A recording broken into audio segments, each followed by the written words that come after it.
Hey, Hi, Kevin. great to be here. Thanks Thanks for for doing it. joining Well, us. do we call you Kevin? Do we call you Mr. Wonderful? Mr. Well, I What want to do you call like? it Mr. Wonderful because it's true. Mr. Wonderful. There you go. Well, listen, thanks for doing this. We appreciate it because, as we were talking off camera, this is a brand new platform. You've got a huge following, and we certainly appreciate you coming here. So now that the niceties are out of the way, Yeah. I want to move to this because I hear that you're adding actor to your resume, and the producers actually wanted kind of the perfect asshole, and they thought about you. So Those were their words, not ours. those were their words. Not So ours. what do you think about that? That when they thought about the perfect asshole, they thought about Mr. Wonderful. Well, that's not the first time I've heard that. I started on the other side of the camera in television as an editor-producer for sports. Yeah. And I did a show called Don Cherry's Grapevine, which became quite famous, actually. And Don, as I learned working with him, filming him, just told the truth all the time. People didn't like it. Yeah. But he had his dog Blue, and he had a real affinity. People connected with him because of his authenticity. And I watched it happen in front of my eyes over the 3 or 4 years we produced the show. And that kind of stuck with me. And I thought, when I was a teenager, my mother said to me, look, if you always tell the truth, I had been caught in a lie, to be honest with you. And she said to me, if you always tell the truth, you'll never have to remember what you said. Mm-hmm. It's the right thing to do anyways. So the combination of watching Dawn and then saying to myself, what's wrong with the truth? And I started that same thing. And that led to a pretty interesting place on Dragon's Den in Canada and eventually Shark Tank. But when Mark Burnett was interviewing me for Shark Tank, he also said, look, we're looking for a real asshole, and you're it. I heard the same words out of Josh Safdie, the director of Uncut Gems, and now Marty Supreme. But it was Ronnie Bronstein, the writer, who was just a real Shark Tank fan, that said, look, we don't want you to go to acting school. We don't want you to do anything. Just be that asshole on Shark Tank. Yeah. And, my attitude about these things is I've never done scripted. I'm dyslexic, so I can't memorize lines the same way. And, if I've come to the realization in life, if you want to stay sharp, you've got to work outside your comfort zone. You've got to do stuff you don't know how to do. You have to do stuff that you're uncomfortable doing, that you could fall on your face. But because it forces you and forces your brain to focus on a different skill set, it's the most important exercise you can do. And so to me, when they gave me that massive script and they said, look, you have to memorize the whole thing, not just your lines, because we're going to shoot this out of sequence. And it was a remarkable experience. I'll let the critics decide. I worked on it for almost 8 months. It's coming out Christmas Day. I believe Timothée Chalamet will win an Oscar for this one. I mean, I've seen my parts in doing the ADR, the voiceovers. It's like The Sting.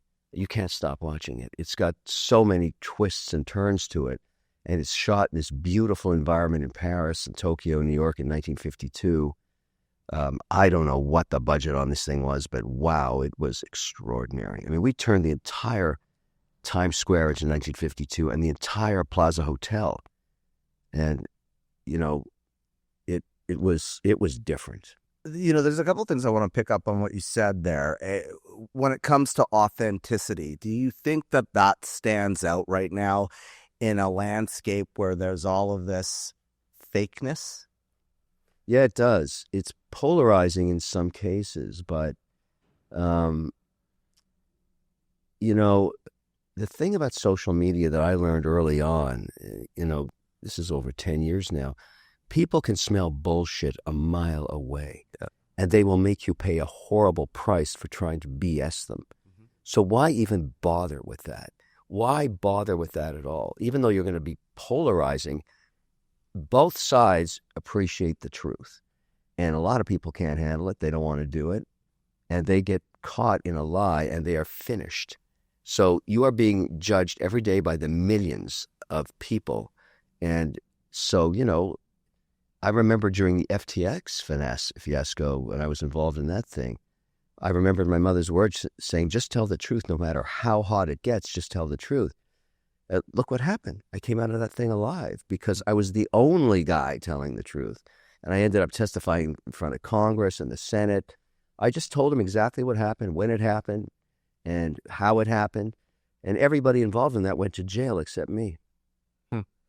Just to close the loop on the acting thing, do you think you might do it again, or is it a one and done? The trouble is I'm coming in at the top, A24, world-class director, world-class writer. I don't think it gets any better than that. I was so fortunate to do. So I'll just wait and see how the audience thinks about it and wait and see. But I don't want to live an ordinary life. I want to live an extraordinary life. And that's part of doing that, I think. Well, that kind of leads to the next question. Actor, you've been a watch collector, winemaker, investor. That's not even half the list of what you have accomplished or it's on your resume. So you say you're not retiring, you want to keep going.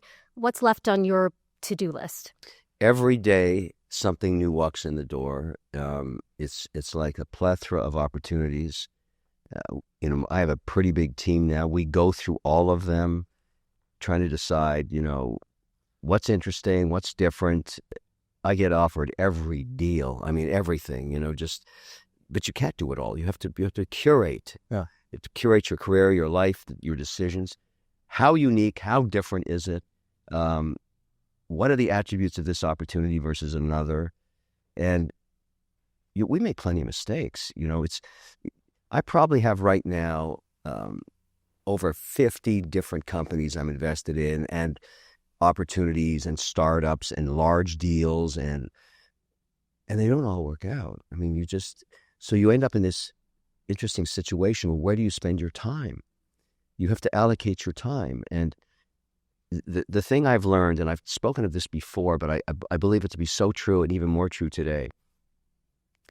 Every day you have, and I learned this from Steve Jobs, who was a real asshole. Talk about asshole mistakes. I worked for him. I did all his educational software for him in the 90s. The learning company, we were his provider. We had all out he was such a nasty guy, but look what he accomplished. And what he taught me was each day, each 18-hour day, you need to get 3 to 5 things done. It's not for the month or the year or the vision for the business. It's the next 18 hours. And if you can figure out which 3 to 5 those are, that's called the signal, then everything else is noise. And so your job, if you can get this attribute, is to be able to filter out the noise from the signal and spend an 80 to 20 ratio. You want to be 80% on signal, 20% on noise. If you can achieve that, you'll be wildly successful. And that's what I learned from him, and that's what I adopted years and years ago. And I believe it to be, to the extent I'm successful, that's the reason. Well, this all started out when you really took a risk and bet on yourself. Folks watching this probably know the ice cream story. You're working at an ice cream store. I'll summarize it. You're working at an ice cream store, scooping ice cream. The boss told you in front of a girl, scoop up some gum from the floor. You basically said, shove it, and you were going to work for yourself. You never wanted to work for anybody else. And then you went back years later and you realized you could buy that entire mall.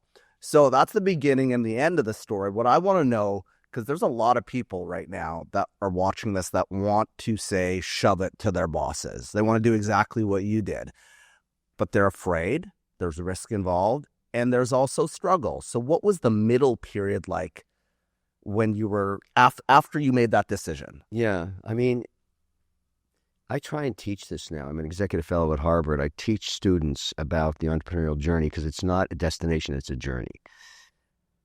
It's better to try that in your 20s if you can, because whatever your assumptions are, you're going to be wrong, 100% wrong all the time.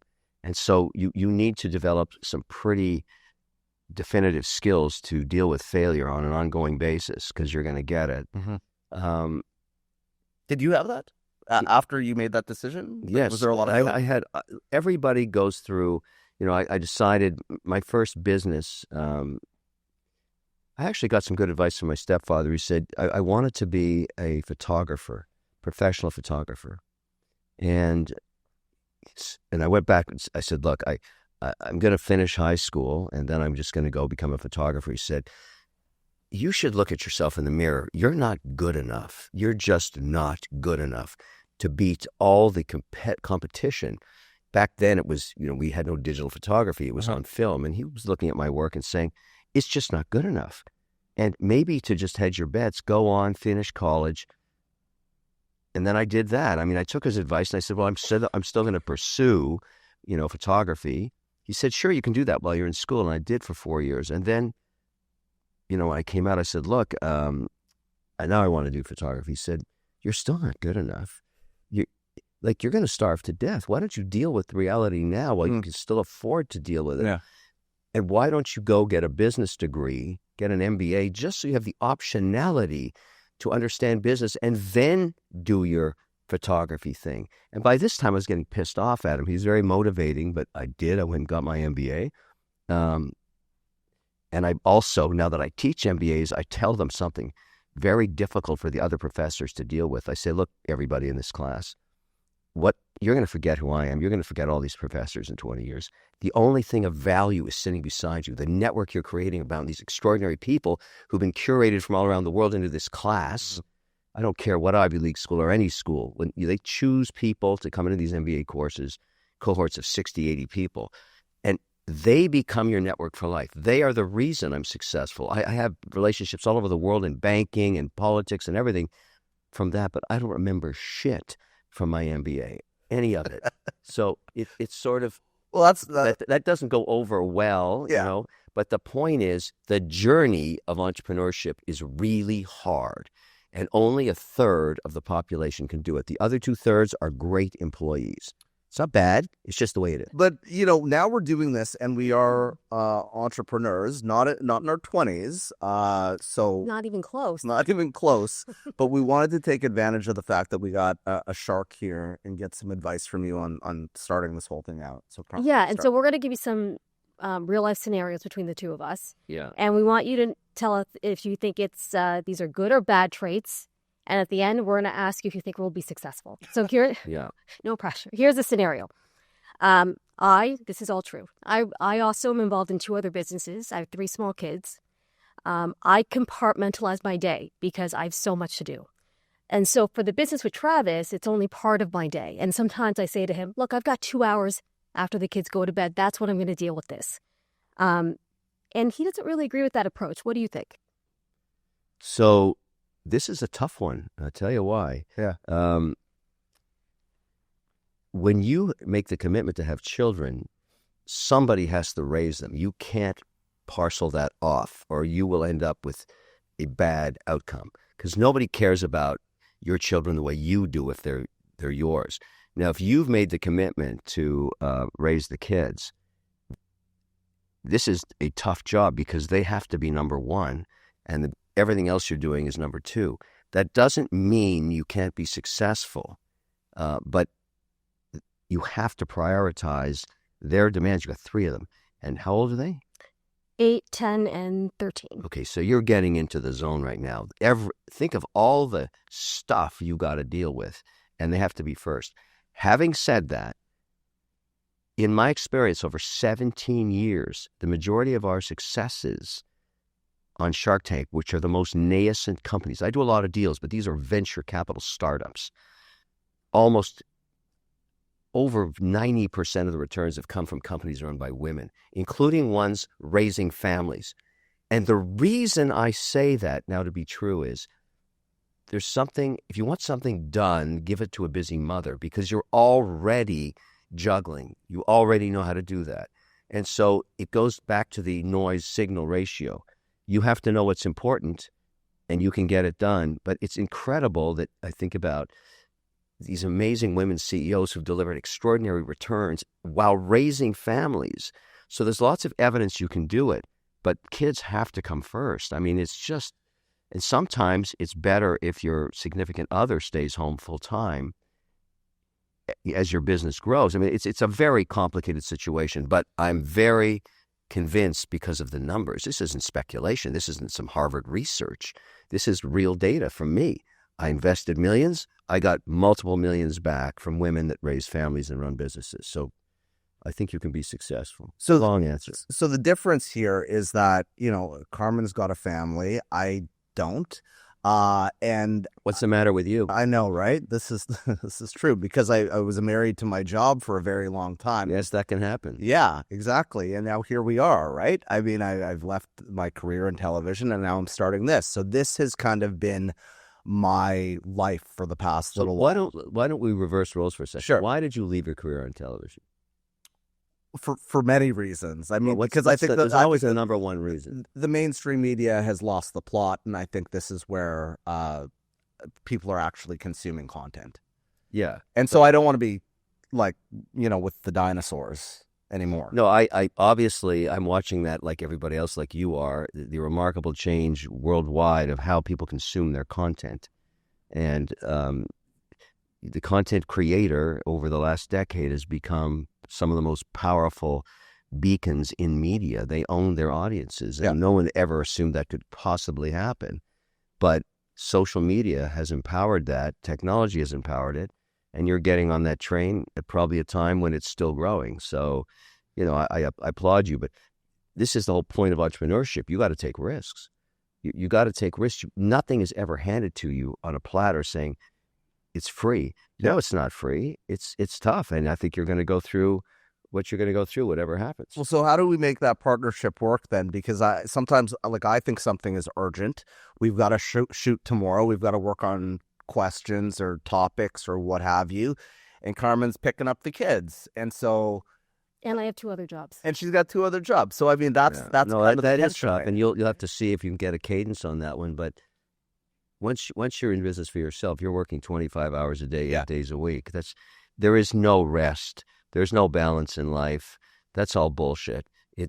You're competing with people in Mumbai and Shanghai and everything else because it's global. And there's only so many hours of the day that you can reach eyeballs, and you have to be better content than your competitor. So what's the greatest thing that you've learned? Because you're doing this now. You've grown your platforms 2 million on, I think it was TikTok. Your Instagram is huge, YouTube following as well. So what have you learned from this world of content creation in terms of what audiences really want? They want authenticity. They want the truth. They may not agree with you. You will find that your adversaries spend more time listening to you than those that follow you for reasons that they like you.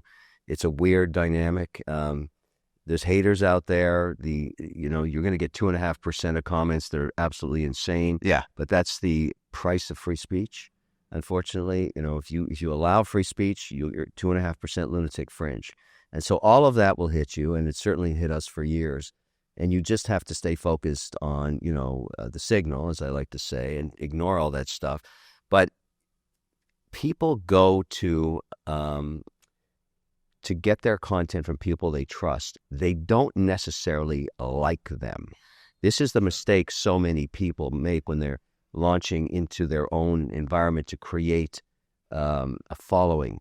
They think they have to make everybody like them. You will fail 100%. If you try and do that. You're not going to have a problem. No, you absolutely will fail, because you have to be guided by your instinct on what is interesting for you and for your audience. But it doesn't necessarily mean that there are people that others like or you like. It doesn't matter. It's what is it about their information that's going to be interesting to your base that they haven't heard before. That's what makes it magnetic, and that's how it grows. And so people can time shift and listen to your podcast whenever they want. But if you bore the crap out of them by trying to do everything, just honeycoat everything and make it really boring that you think they're going to like you for, you'll fail so fast. It'll be unbelievable. You actually want to be authentic and controversial. Well, it's difficult sometimes, though, because I don't know if you read the comments, but there's obviously an inclination to want to be liked by everyone. That I guess what you're saying is you gotta say fuck it. I remember reading a comment. We get millions of DMs and millions of comments every day. I mean, maybe every week. I don't know. It's last week 24 million engagements just on Instagram. All people that love you, right? No, they don't. They don't. And I remember reading a comment. I think it might have been on maybe I can't remember which platform. Maybe TikTok. I hate this guy, but I can't stop watching. Yeah. That's the whole thing. That's it. So that comment says it all. They still hate me. They still watch. I mean, why? What is there that would make them do that? And just absolutely think about anybody that writes 3 paragraphs about how much they hate you. How valuable that person is to you, that they would take that much time of their day and pontificate on how horrible you are and how bad you are and do it again and do it again. That's your most important follower right there. Like that shows you've hit a nerve, that you've done something that's interesting, and they keep coming back to hate you even more. Congratulations if you can get there. We were talking about kids a little while ago and how Carmen kind of balances things. I wonder, financially, when it comes to children, what's your advice to parents? Did your parents ever bail you out financially at any point? And when kids want to be bailed out financially, do you advise parents that's a good idea? Yeah, well, my experience was, I learned this after my mother's passing, but she basically, and for my brother, supported us right through our entire educational journey, right to the last day of college.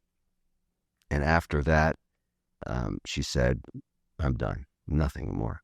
And I was shocked because, I didn't have a job or anything, but she hated entitlement.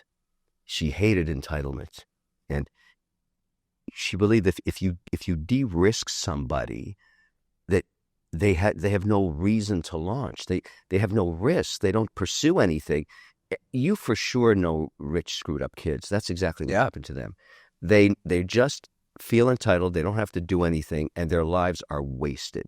So she hated that, and I took that and built when I had my first liquidity event in Boston, I created a generational skipping trust that provided for any kid in my family long after I'm gone, from day of birth to last day of education, full freight, everything paid for, everything, and then nothing. They get nothing. And so when I set that up, I went home and explained the structure to my 4 and 6-year-old kids, and they didn't get it. But years later, when my son was failing in high school in Boston, he came home one day and said, look, my friend has a trust, and he was telling me all about it, and I have one too. Explain how mine works. I said, well, Trev, if Mom and I get run over tonight, we always went out for movies in Chestnut Hill on Wednesday night, you can finish high school, but because of your marks, it doesn't look like you're going to get into college. And he said, well, I don't care. I got a trust. I said, this trust only pays while you're in school. Yeah. He said, what are you talking about? I said, I'm sorry. It's out of my hands. It's run by trustees. It's not even my money anymore. It's your money while you're in school. He said, are you out of your mind? What happens if I don't get into college? I said, wow, I'm dead and you're broke. That was tough love. Tough love, yeah, for sure. Tough love. And he actually had 3 years left, and he figured out, shit, I'm in trouble. And he got down to it, put his nose to the grindstone, graduated, got into college, became an electrical engineer, got hired by Elon Musk at Tesla in the early days, did very well there, applied to MIT and Harvard, got a letter from the trustees at Tesla, got into both. He's at Harvard now. He won't come to my class when I teach. Have you decided what you're going to do when your kids get to that age? And I've also told them they have nothing. Really? Yeah. And so do you have very good advice? Yeah. Because that motivates them to achieve something in their lives. That's the reason for that story is now he's back on the trust hit, so to speak, because he's back in school. So he's drawing down again. Right. He's not stupid. Right. He said, the trust will pay for this. Right, Dad? I said, yeah, it will, because that's the mandate. You just call them up, tell them you got into school. They start writing checks again. Pretty good idea for people, but don't give them anything for free. So parents are doing disservice if they're just... Huge disservice. Yeah. And they can see the outcome with their own friends and family. Another issue around liquidity and money. As soon as you make money, your family will become knocking on the door, asking you for loans. Yeah, I heard you talk about this, and you said you gift family, and that's it. Well, I don't want to have Thanksgiving dinner a wedge of debt between us. So my strategy has always been, you come knocking. It's always the same story. I want to open a bowling alley or a restaurant or whatever it is, and I just need a loan for $100,000. This happened to me recently. And I said, I don't want to invest in a restaurant or whatever your idea is. And they said, no, it's not an investment. It's just a loan. I'll pay you back. It's going to be very successful. I said, how about this deal? I'll give you the $100,000 as a gift. We never talk about it again. On one covenant, one condition: you never ask for another dollar from me again, or anybody in your family. And he said, shit, I wish I'd asked for $250.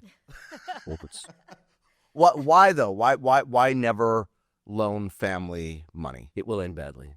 It will end badly. What about friends? Well, here the problem is venture capital itself, which very often these loans are for venture deals, 8 out of 10 times fail. And then all of a sudden they owe you money they can never afford to pay you back. It becomes a huge wedge. There's a breaking up in the family. They won't talk to each other. Show me one case anywhere where lending money to a family member ended up in a good outcome. It's never the case. And so if you want to bring bad blood into your family, start lending money. It's better to gift them money under the covenants I just detailed, because that way they never talk about it again. And, I remember even from my wife's side, somebody said, hey, listen, I really need to borrow again. I said, we made a deal.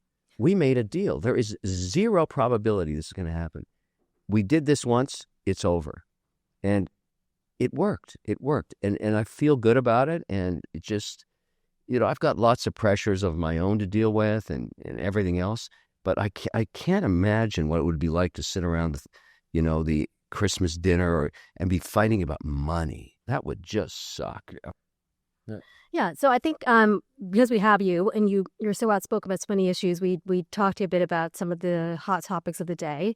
So the first one we have is about the U.S. You're one of the few Canadians who seems to have a direct line into the White House at times. Do you think that the pursuit of the 51st state, that's over? Or are we going to get back on that at some point? What's your view? Let me just preface my comments with this statement, because you are right. I work on both sides of the border. I'm proud of my Canadian passport, my Irish passport, my Emirati residency card. All these things matter to me. These are countries I do business in, and I do a lot of business in the U.S. So to understand what happened in the last 10 months between the relationship, and I actually witnessed it happening, between the U.S. and Canada, which have been allies since the beginning of time, for good reasons. You have to understand the nature of Donald Trump and what happened with two people in Canada. Justin Trudeau, who I call the Idiot King, and Freeland. When they came down before the inauguration to Mar-a-Lago, I was there. I didn't realize how toxic that relationship is, and I thought it was mostly Trudeau. I was wrong. It was Freeland. Trump hates her. And why? Why? Because if you recall in his first mandate,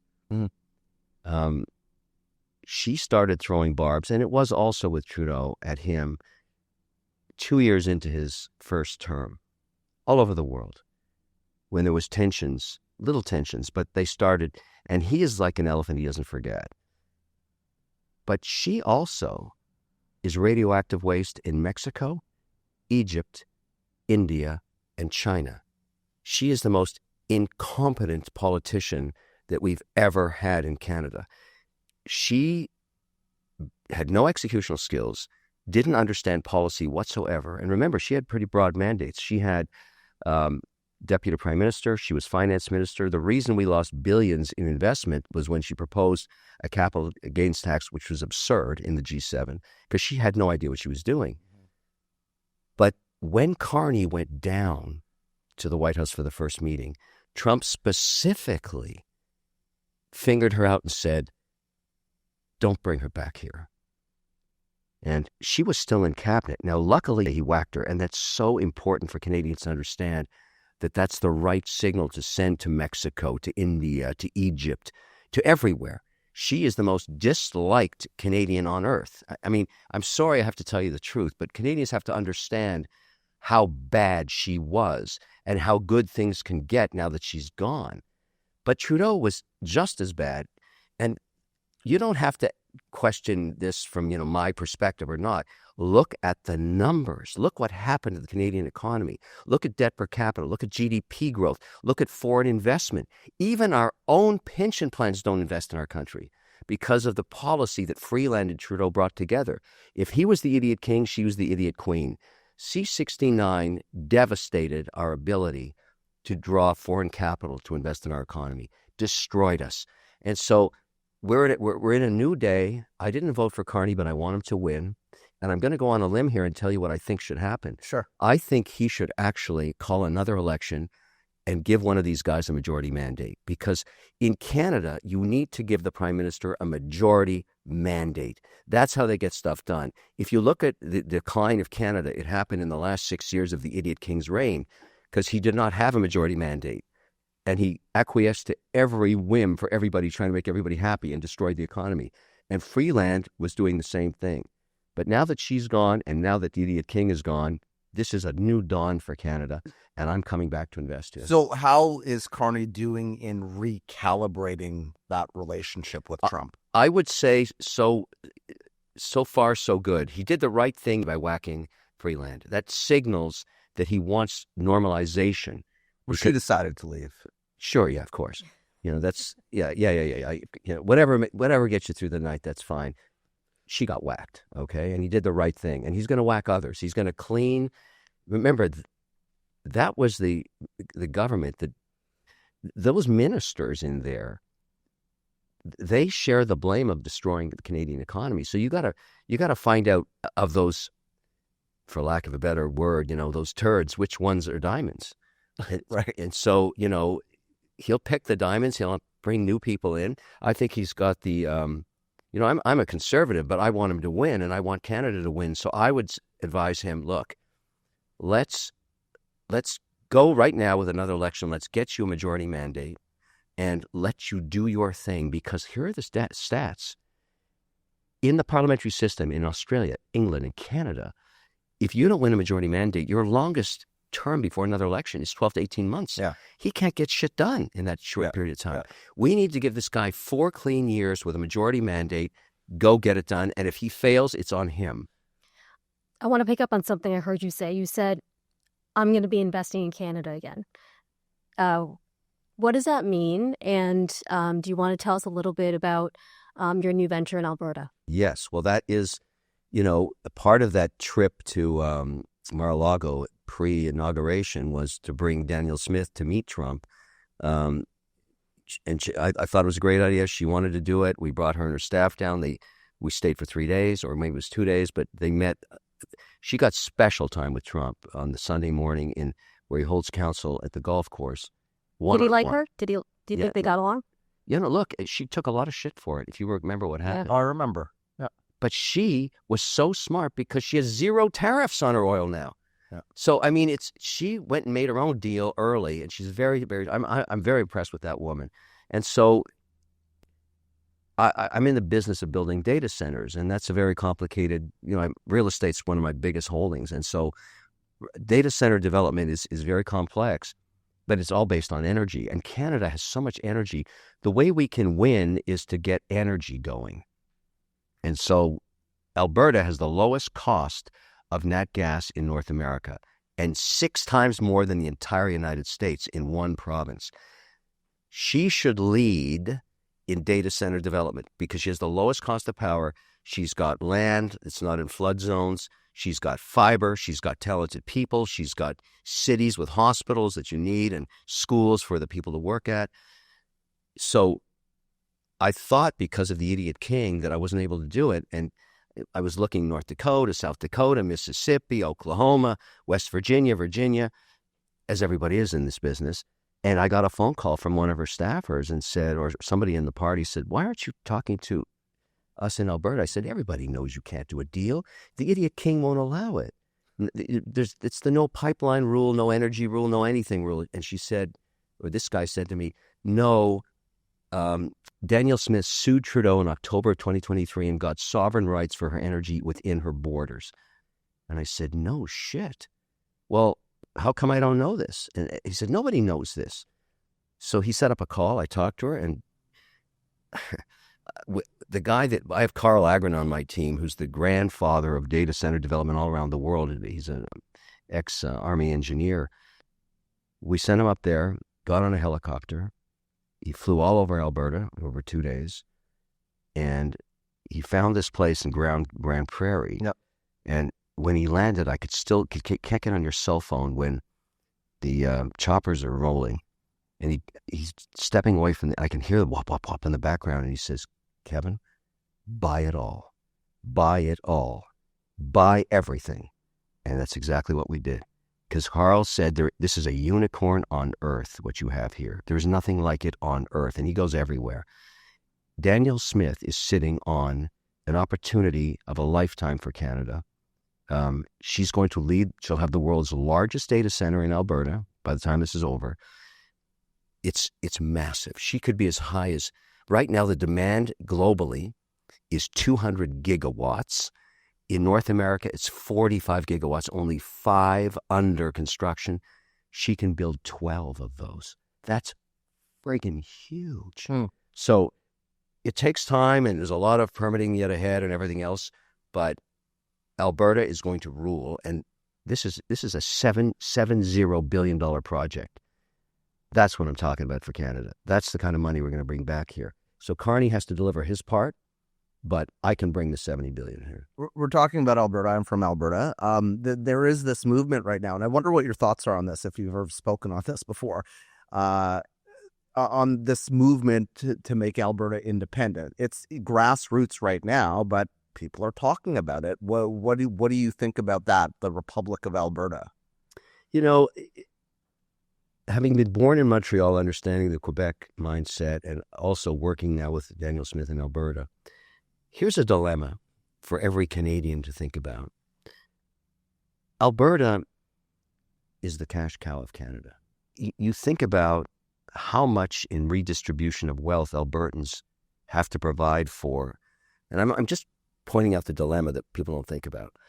Let's say you're sitting in Quebec, and you're waiting for your billions from Alberta every year, and you're sitting on as much nat gas and natural resources, or close to, as Alberta has, and you elect not to develop them.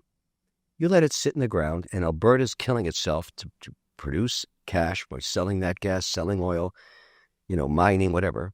And there you are in Quebec just saying, send me the cash, and you're not developing resources. At some point, you think someone in Alberta would say, excuse me, why is it that we have to take all of our resources and pay you on programs that have virtually no return, like the Dairy Subsidy Board or whatever the hell it's called, and you don't develop your own resources? How about a new deal? How about no, and you simply borrow money from the open world market against the reserves in the ground? Every time you need $1 billion, just borrow it. Go bankrupt yourself. Why is it on us? If you don't have what it takes to develop it, then don't develop it, and just keep borrowing money till every citizen in Quebec is totally personally bankrupt. That's what I would say if I were her. And then we'd work out a deal. Because this is not sustainable. This forcing Albertans to pay for everybody else's folly doesn't sound Canadian to me. It sounds stupid. And I think the premier should get together and understand we need to work together now that Trump has thrown the card down and said, look, you're not our only partner we care about. He's going all around the world cutting deals, big ones, and we got to do the same thing. But we got to take the barriers down between us and act more as a family that is responsibly financially, and we can't have Quebec dictating no pipelines here or no pipelines there and give us your money for free. I'd be pissed too if I were an Albertan. And, frankly, I consider myself a Canadian above a Quebecer or an Albertan at all. And Canada has not got its shit together yet. We asked you about Carney and the Liberals, I guess we should ask you to reflect a bit on Pierre Poilievre and how he's doing, and if you think he's going to be Look, the leader. I like Pierre. I liked him, and I offered him the same trip to go see Trump that Danielle Smith took the opportunity up, and he didn't. I don't know whether that hurt his chances or not. Unfortunately, the stats aren't great. If you miss an open net in the Conservative Party, leading by 32% and then losing, just look at the last four guys. They all got whacked. And so, So you think his time is numbered? I don't know. Yeah. It's really about his performance, and I think it's important to have. But frankly, in our parliamentary system, given the state of the country now, I would prefer to have one of them have a majority mandate for the next 4 years. They need a majority mandate. So my advice to Carney is call another election.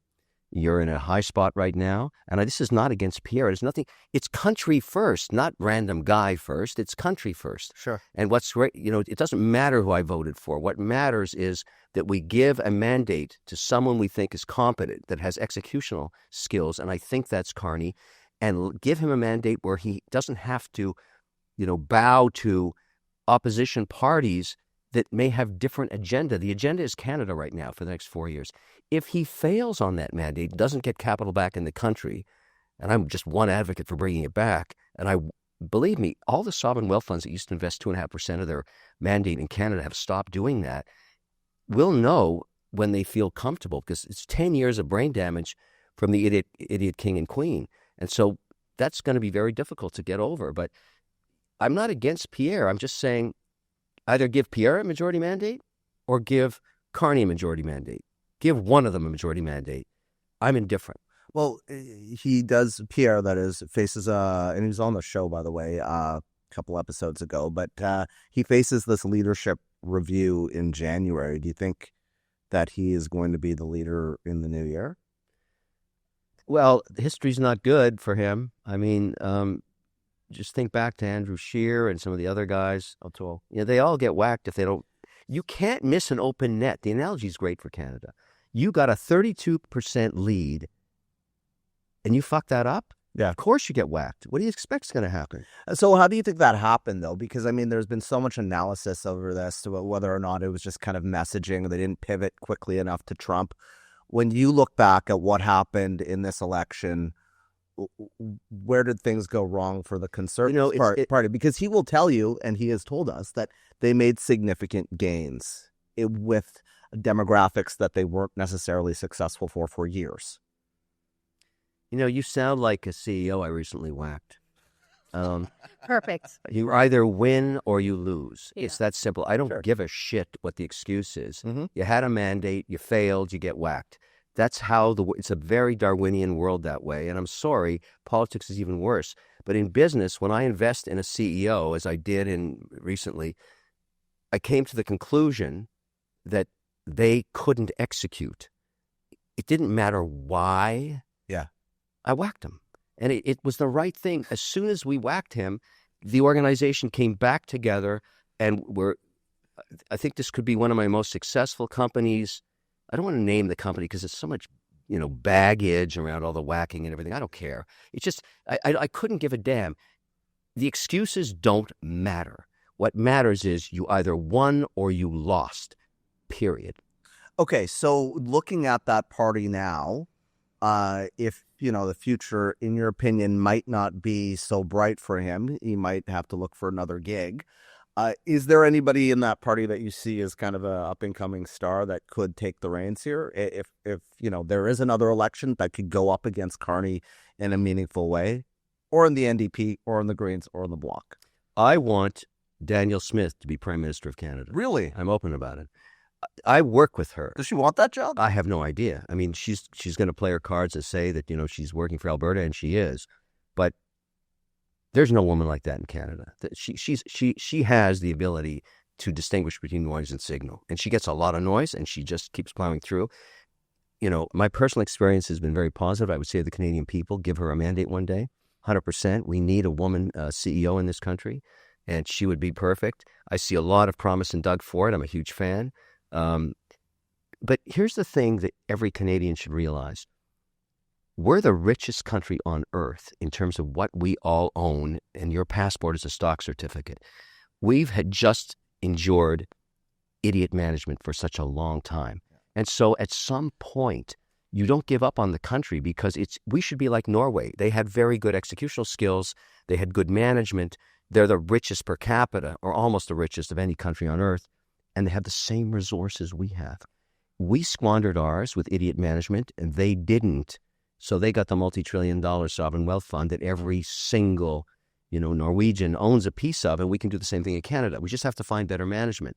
If I had to choose today who I'd want to lead the Conservative Party, I would say, I'm going out on a limb here, but I'm just my own personal experience having talked to both of them. My number one choice would be Danielle Smith. My number two choice would be Ford. I think they're both very, very good. And I'll tell you, they know how to work the Washington file. They know how to go down there and make friends, not enemies. They're not stupid that way. Trump is a very transactional guy, and he likes to work with people he likes, and he makes sure that he doesn't do business with people he doesn't like. And that includes geopolitics. Immigration is getting a lot of there's a very large conversation going on about immigration right now, and the temporary foreign workers program under the spotlight. Yeah. What are your thoughts on that? In particular, some of these companies that are giving jobs to temporary foreign workers that a lot of people say could be going to Canadians. You've got to remember who built this country up. It was foreigners. It was immigrants from all over the place. I'm half Irish, half Lebanese, born in Montreal. If we had policy that didn't allow foreigners to come here, we wouldn't have Canada as it is today. We're the biggest melting pot on earth, and we have a lot of tolerance versus other countries. Yeah. And so the thing that we haven't had during the reign of the idiot king was any policy or curation on who we let into the country. And so it's the right of the management of the prime minister and his office to determine individually who comes here, who is given the honor to come to Canada, because we provide for health care, we provide for a very tolerant society, we provide many wonderful things that you can't get anywhere else on earth. There should be somebody curating who comes in that makes sure that the people that come here come to support what we've built together for generations. It's very simple. I remember dealing with this when I was running in 2016 for leadership in the Conservative Party. I never found anybody that was against curating who came.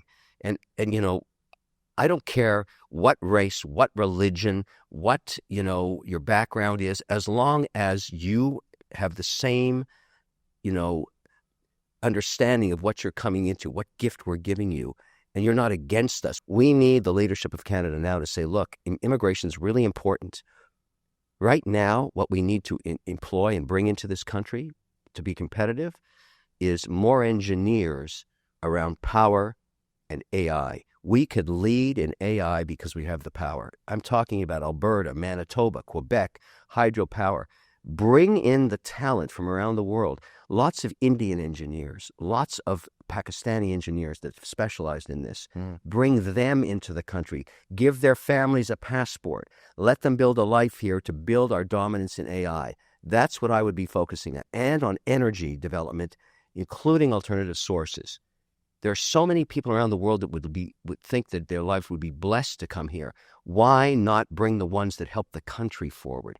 So let's focus on these areas of importance. As Carney said, projects of national importance.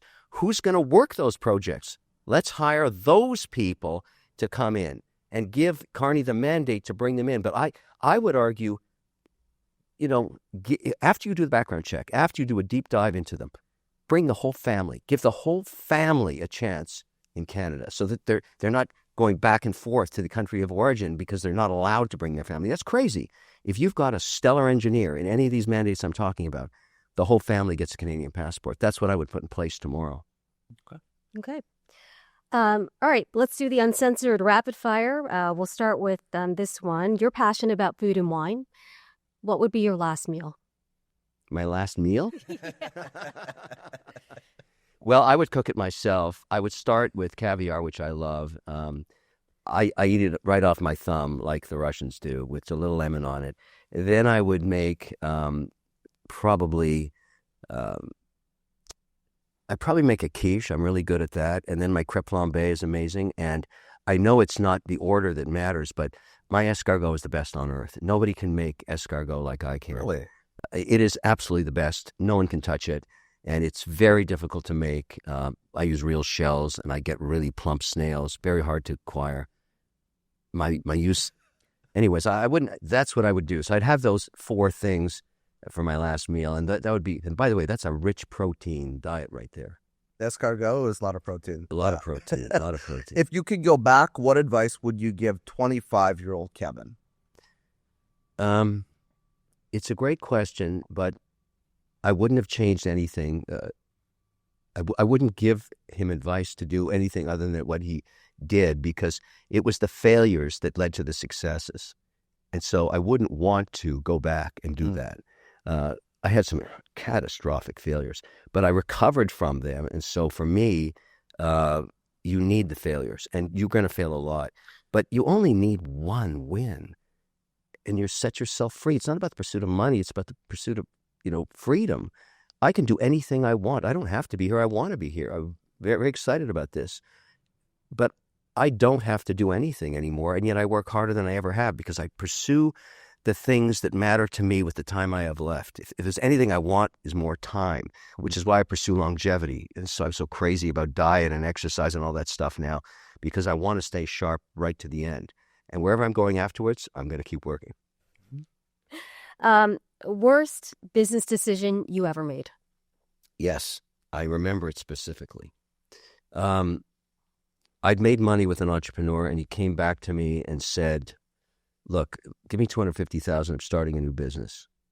And, because of the camaraderie and the period, it was just months after we'd had a huge win, in my gut, it didn't feel right. It didn't feel right. I wrote the check, $250,000. And then within 90 days, he'd burned through that and a bunch of other investors' money too. This was not working. And he came back and said, I only need another $250,000, and that's it. That's $500,000. Yeah, it's a lot of money. So, and by this point, my gut was roiling. It just didn't feel right. But I did it anyways. It's the only time in my life I didn't listen to my intuition. And I got totally fucked. I mean, I went to zero with that. And I'll never, ever do that again. If my gut doesn't feel right, even if it's the moment I'm signing the check, if something changed. I remember I was closing a deal with Robert Herjavec, a buddy of mine that we met in Canada, and we did Shark Tank together. And we were closing a deal together, and we were taping it like this. And I think we were each writing a check for, can't remember, I don't know, $200,000, $300,000, $400,000 venture deal each. And the guy said something to Robert. I'll never forget this. And he just looked at him and said, fuck you. I'm not signing this. Go fuck yourself. Robert said that for the guy? Robert did. Yeah. Were you surprised? I wasn't. I said, Robert, what are we doing here? Tape's rolling. This tape is out there somewhere. Yeah. And he said, I don't have a good feeling about this, Kevin. I don't like what he said. I don't have a good feeling. And I said to him, I'm sorry, man. I did this deal with Robert. I'm out. And it was like that. He had the same thing that I had. Over time, you get an intuition. It's called, it's your experience. Yeah. And you can't buy it. You have to go through it. But that, I don't make those mistakes anymore. Okay, so obviously the next question is best business decision you ever made. Best IRR in my life, deal called Base Pause. Anna Skaya, ferocious female entrepreneur, absolute monster, just unbelievable. Russian model, beautiful girl, tall, now married to a Canadian lumberjack, comes on the set of Shark Tank with the stupidest idea I've ever heard. Just the stupidest. She says, for $29.95, I have a cat DNA test. You stick this swab in the cat's, I think you had the choice of the rear end or the mouth, and you put it in the package and you send it in, and we give you back a report on what to feed your cat to extend its life by 30%. And I said, Anna, I can buy a new cat for $5. Why the hell would I spend $29 on a test? Yeah. Are you out of your mind? This is going to fail. And she wouldn't leave. She was just unbelievably determined. just to get rid of her, I gave her $250,000. And it was we sold that company 36 months later for such a large amount of cash that the acquiring pharma company made us sign an NDA that the show could never disclose the purchase amount. It was huge. So was it the product or was it the person? It was the data. She understood that the world was moving to AI, and where if you had enough cat data, you could create medicines for all kinds of animals. Mm-hmm. This idea of getting the data, it wasn't about a cat test. And then we went into the pandemic, and there's 110 million cats in America and only 80 million dogs. She knew all this stuff. And she said, you don't get it. It's a data play. Anyway, she was right. I was wrong. And it was the best deal I have ever made. I mean, just in terms of when you put up money and 36 months later make 1,000x on it, you can't get returns like that anywhere. She was unreal. I mean, and so now I listen to whatever she's doing and say, what do you got next? But she has a kid now. She lives in Miami. This lumberjack guy from the West Coast. They're happy as hell. Of course, you go with a Canadian on that one. All right, we got two more. One from me, one from Carmen. Who is the better negotiator, Donald Trump or Mark Carney?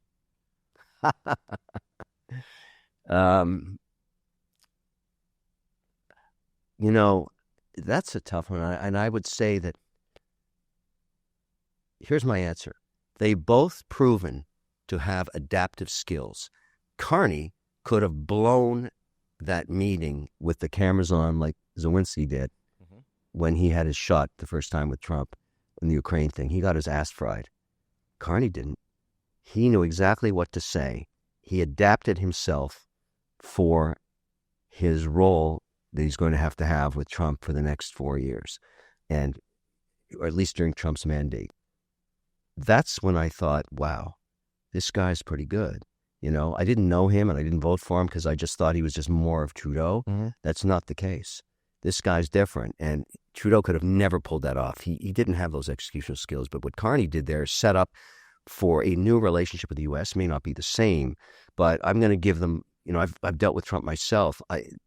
Those two are going to work it out, and I feel confident. And every Canadian should back him right now to let him get the stuff done, which is why I want one of them to get, you know, I'm being political saying give one of them a majority mandate. Mm-hmm. Either one with a majority mandate would do a better job than one with a minority. And he's only 3 seats away. Like, you don't run an election, you know, and now that they kicked Freeland out, maybe that her riding would come over to the Conservative side because she's been riding that pony forever and she's terrible. She doesn't. I'm in her riding. I vote. I go out of my way to get my neighbors not to vote for her because she's so bad. But now she's gone. So maybe we can get rid of her too at the same time in a big way. And let her find out what she can do because it's not politics. So that was a political answer. I think I heard it's a tie. It has to be a tie because they need each other. They really do. Trump knows, and so does Burgum, the energy czar. We have something that everybody in the world wants: low-cost energy. The American grid is tapped out. They need Canadian energy. Everybody knows it. Let's work the dance out there. These countries should come together in unification, not selling anything to anybody, just doing a lot more commerce together. And that means Quebec has to give up on its stupid dairy bullshit, whatever they're doing over there, because it pissed Trump off. It's probably small potatoes, but if you know it's pissing off your counterparty, get rid of it. No Canadians make any money off that crap. Our final question is, what do you hope Kevin O'Leary is remembered for? I hope it's for telling the truth. That's it. I don't need any more. I mean, I think I've stayed true to that credo, and I think it got me in a lot of good times and bad times. And I just, at this point, I remember somebody asked me yesterday, do you realize that 50% of the people on your feeds don't like you? I said, yeah, I care about my family and my closest friends. Maybe that's 25 people. The rest, everybody deserves their own opinion. And I know I can't make everybody happy all the time, and I don't try to. And I think that's what the definition of authenticity is. You have the same problem. When you start pushing this thing you guys are building, you watch how many people you're going to piss off. And if you start trying to figure out how to make them happy, you'll fail. All right. Great advice. Thank you. We got to be authentic. Mr. Wonderful, appreciate it. You got it. I think you're on something great here. You guys are terrific together. Thank so you. good luck. Thank you.